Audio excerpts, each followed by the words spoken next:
It's KNITMAS. Gig Racer came up with that name, and I have to say it's absolutely genius. I have gone through my knit stash and cleaned out 2 of the cubby holes.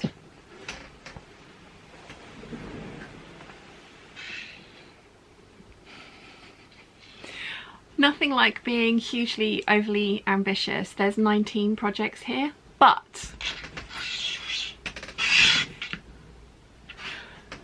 oh, nearly fell over. That wouldn't have been good. There's 19 projects there, but they are knit projects, and apart from 3 of them, they're all things that I've made before. So theoretically, there should be a couple get done a day. So theoretically, I should be able to power my way through this giant pile of fabric and get it made up, because I need the space. I've moved everything around. There is nowhere for it to go back, so I've got to sew this stuff up. It's the time of year to be wearing secret pajama clothing, which all of this will turn into. And I've had some of these fabrics for a very, very long time, and I really, really, really want to get them sewn up. So I'm going to show you a few of these things. I won't go through all 19 of them because I'm planning on doing a project a day kind of thing for Vlogmas. So you will be seeing the individual pieces in much more detail. The things that I do want to show you are, and I'm totally not prepared, 2 secs, I'm back, are these. Every year there is the little red dress project. Every year I really want to take part, and every year I forget. I mean, to be fair, I think this actually was an original little red dress project. I got this out and tried it on, hoping that with a corset I could wear it for the dressmaker's ball back in October. The answer to that is no. I actually split the zip, so I've had to remove the zip completely from this dress. It's the By Hand London Anna with a 5-panel circle skirt that has been interlined with calico and then lined with cotton lawn so it's not scratchy. This is absolutely glorious and I love it, but it doesn't fit, and it doesn't fit by a good sort of 2 inches even with a corset on. So what I'm planning on doing is remaking the bodice of this dress with the bodice of this dress. This is the Butterick 6380. I have a fairly decent amount of this fabric left, but I don't have any really large pieces that would let me cut this front piece out on the fold like it usually needs to be done. This dress has a center front seam. The only thing that I'm going to change is the sleeves. I really don't like the original sleeves that came with this pattern. I tried them and they were so tight on me that I couldn't actually get the dress on far enough to zip it up because the sleeves wouldn't go that far up my arm. What I'm thinking, because I really like the little cap sleeve that you get from the Anna, is like a little tiny cap sleeve that goes over the edge, because again, fabric constraints. Perhaps a waistband, but maybe not a waistband, because in fact this bodice has a midriff panel, so no waistband, which means that I'm going to need to unpick the skirt from this bodice, and because this is a circle skirt, I can just, and I'm going to have to do some math to work out, but I can just trim off a little bit of the excess of the top of the skirt to make it fit into the new circumference that it needs to. There's going to be some maths involved. It'll be fine. It'll be fine. If I can get away without trimming it, I will try, but I have a feeling that if I did that, I would then need to snip into the seam allowance to get it to spread the amount that I would need it to. So I think just trimming off the excess is going to be the way forward. The reason I kept the rest of this fabric was that I was going to make a handbag with it, so I'm going to try and salvage some of the parts from this one to make that handbag so I have a matching outfit. We have a friend's birthday to go to a very fancy place, the Royal, on Wednesday next week. So this might be the first project that I work on so that I have a beautiful red silk dress to wear to that event. Wish me luck. It would be really nice to have this back in rotation. It would be really nice to actually enter the little red dress project. I love this fabric, so it would be really fun to work with this silk Dupioni again. So that's project number 1.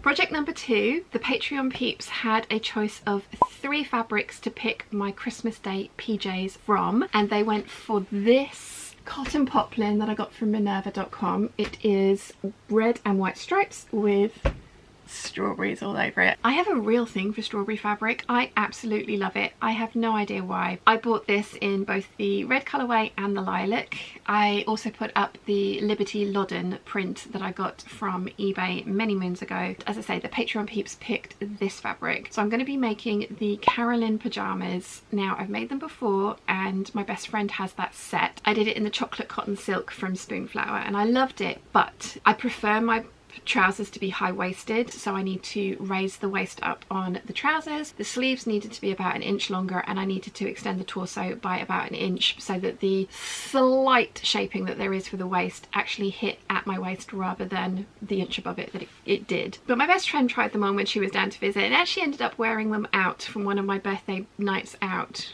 This was probably, oh gosh, I think it was my 40th actually, so 3 years ago. So I've traced the pattern, I know it fits me, I just need to do some tweaks to it and then I can sew this fabric up into my Christmas morning PJs. I am going to go with green piping because the green from the leaves, this is going to make everyone's eyes go crazy. I think these are going to make really, really awesome pajamas. Now, I don't very often wear pajamas except if I'm going to be seen in them like Christmas morning, so I don't have very many pairs of them. But I also do a pizza and PJ night and the last night of the retreats that I run, so it'll be really nice to have a new pair of pajamas to wear for that as well. So these will be worn and will be useful. Thank you to the Patreon peeps for voting for this particular print. I absolutely love it and it's going to look amazing. Very Christmassy. So as I said, I'm not going to talk you through this enormous giant pile of fabric I have here because there are so many, but I will show you a few of the ones that I'm really excited about. First up, I have this fleecy back sweatshirting fabric that I got from Ibiza. Actually not that stretchy, so I'm going to have to be really careful about which pattern I use for this. I'm thinking the McCalls 8145, I hope I've got that number right, because I can use a stretchier fabric. I have some of the French terry that I used in my geeky jumpers project, which goes really nicely with this, and I also have some fancy cuffing that goes with this as well, so I'm thinking something along those lines. I absolutely love this. I would really like to get it made up, and again, as I've mentioned, this is the time for warm and comfy projects, so I would like to get this one done. I bought a bunch of fabrics from Poland and they had a print that came on all of the different backgrounds, and I bought a few that I'm going to hopefully make up into Gable t-shirts this month, but there was this one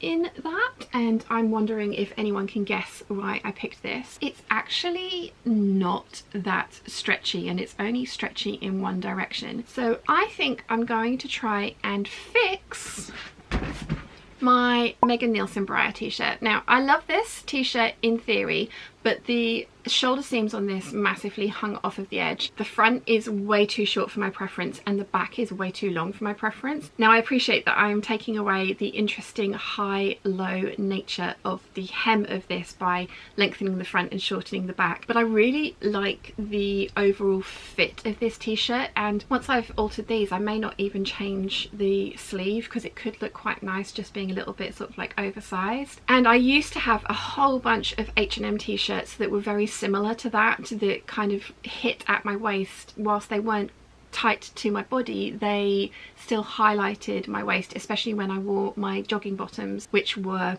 very cinched at the waist with elastic and are seriously comfortable, but I think that look will look really nice. So this fabric I think is going to be perfect for this combination because this doesn't have a lot of stretch in it, but this doesn't need a lot of stretch. I've had this hanging up in here for ages. It needs to be tweaked. This one is going to get donated once I have tweaked the pattern. I've just kept it for reference and I think it's going to look amazing in this print. I got this striped rib knit fabric from Lady McElroy in their Christmas sale last year. It was a remnant. They were doing, I think, 50% off remnants, so I did go a little bit crazy in that sale and splurge. I really love this print. I have decided that I'm going to make the Paola turtleneck tight t-shirt in it. I have a feeling that it's going to look amazing and it's going to make me want to buy a whole bunch of other rib knits, which are quite expensive. There's some, I think it's Meat Milk ones that are just gorgeous but very expensive, but then the pattern doesn't take a lot of fabric, so it might be worth investing in some really good colours for me once I've had my colours done on the 14th. But yeah, this is going to be the Paola turtleneck t-shirt, and I am really excited to finally get this one sewn up. It's going to go really well in my sort of 70s style wardrobe with some of the waistcoats and skirts that I've been making recently. Very excited to get this one done. This is an absolutely gorgeous French terry that the very lovely Alex of Gingerhead & Co gave me quite a few years ago now. She very kindly got me 3 meters of this because I fully expected to be able to get my McCalls 7634 set out of it, but this actually isn't a very wide print. So I've made the jumper, but I haven't made anything else from the remnants of this fabric, and I think I have around about just over 2 meters of fabric left. I would love to try and get a deer and doe sirocco out of this. I have a couple of other prints in here that are going to be deer and doe siroccos. I'm hoping for 3 this month. I love those things. I wear them a lot. I find them really comfortable to wear as secret PJs, and if you add enough layers then they are very warm for the very cold months, but they're also great for spring and autumn. I am not ruling out butchering the jumper that I've made for parts if I can't squeeze the sirocco out of what I've got here. The reason I'm saying that is because I very rarely wear that jumper.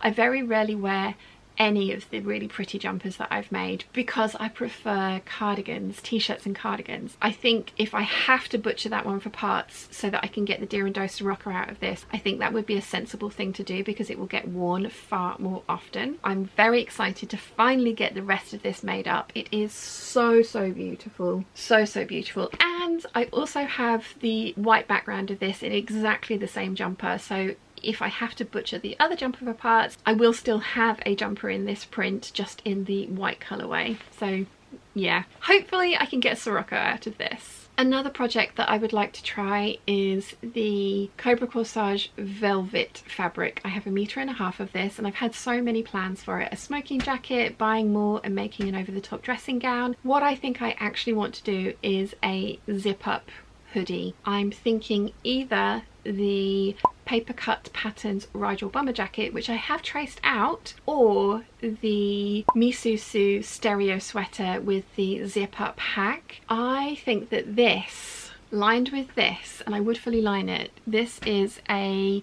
fluffy sweatshirting fabric that I got from Guthrie Ghani at one of the shows many years ago. Mum bought the cream colourway and has lined a jacket with it. I think a little bomber jacket with this as the lining and then some really kind of like Gucci-esque cuffing could make a really interesting little cropped jacket that I will wear more often than I wear my jumpers because it's a zip up, so it's like a cardigan. That is the plan for this one. This is one of the ones that I'm not sure if I'm going to have time to do because it will take some experimentation. But I do have wearable muslin fodder in this pile to experiment with before I cut into the super expensive £18 per metre velvet that I got from Lady McElroy. And I know I promised no more Cobra Corsage this year, but this is, it's not the final piece because I have the Candice drill as well, but this will be the final piece that you see this year, I promise. And last but definitely not least, I have these cotton jersey panels that the very lovely Duvalet got me all the way from Lithuania. I think one of her friends or a shop was closing down and they were selling these panels off. I saw them. This one obviously is peacock themed, and then this one has a giant tiger's face in it somewhere. They are super loud. They are very lovely quality, and what I would like to try and do with them if I have enough fabric is the McCalls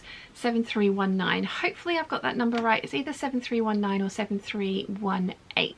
I would like to try and make that dress with these panels of fabric because I think with the seams and the panels that that dress has in it, if I'm creative and have enough fabric to kind of piece together the different, you know, put the print placement in interesting places, I think they could make some amazing dresses. And I absolutely love that dress and wear that dress frequently in the colder months. I've made 5 of them, but I've still got 2 that I do wear frequently, so it would be nice to have another couple of very fancy looking but secret PJ feeling dresses in my wardrobe. So that's the plan for these. As I say, I've got lots of other fabrics in here that I'm hoping to make gable t-shirts out of, Siroccos. There's something for an Adrian tee. So yeah, there's lots of other little bits and pieces of fabric in here. Lots and lots and lots of ambitious plans.